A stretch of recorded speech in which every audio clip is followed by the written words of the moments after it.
So hello guys, नयाँ भिडियोमा स्वागत छ। आज चाहिँ मैले यस्तो ब्ल्याकवाला भिडियो लिएर आइसकेको छु, लोगो लिएर आइसकेको छु। तपाईँहरूलाई राम्रो लाग्छ होला।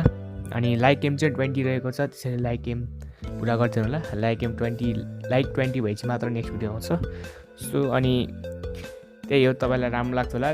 पासवर्ड 4 डिजिटको रहेको छ। अनि यहाँ अरू कलर ग्रेडिङलाई चाहिँ अर्कै सेटिङ गर्नुपर्ने भएर चाहिँ केही सुनिदिनु होला। यहीँ म भनिदिन्छु, सुन्नु होला। पहिला चाहिँ तपाईँले नेम लेख्नु, पहिला आफ्नो लोगोको यहाँ नेम लेख्नु होला। मैले यहाँ एक्स मुन्डाहरू लेख्छु। यहाँ तपाईँको जे नाम हो त्यही लेख्नु सक्नुहुन्छ। तपाईँले यहाँ जे लेख्दा नि हुन्छ, तपाईँलाई चाहिने त्यो तपाईँको नेम जे लेख्दा नि हुन्छ। यहाँ तपाईँको नेम लेखौँ।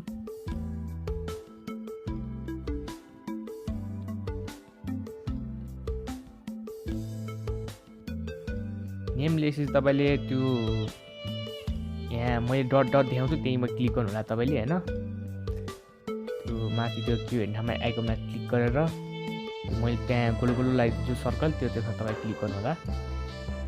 के गर्ने हो सबै त्यहाँ गर्नु म भनिदिन्छु। त्यहाँनिर तपाईँले त्यहाँ गर्नुपर्ने हुन्छ। त्यो टिक चाहिँ सबमा टिक्लाउनु पर्ने हुन्छ। तपाईँले सबमा टिक्लाउनु पर्ने हुन्छ। अनि यसलाई मर्ज गर्नुपर्ने हुन्छ। तपाईँ सबलाई टिक गरिसकेपछि तलको त्यो दुईवटा लिएर ठाउँमा क्लिक गर्नु होला र ओकेमा थिच्नु होला। अनि मर्ज हुन्छ यो एकछिन टाइम लाग्छ, 5-10 सेकेन्ड जति।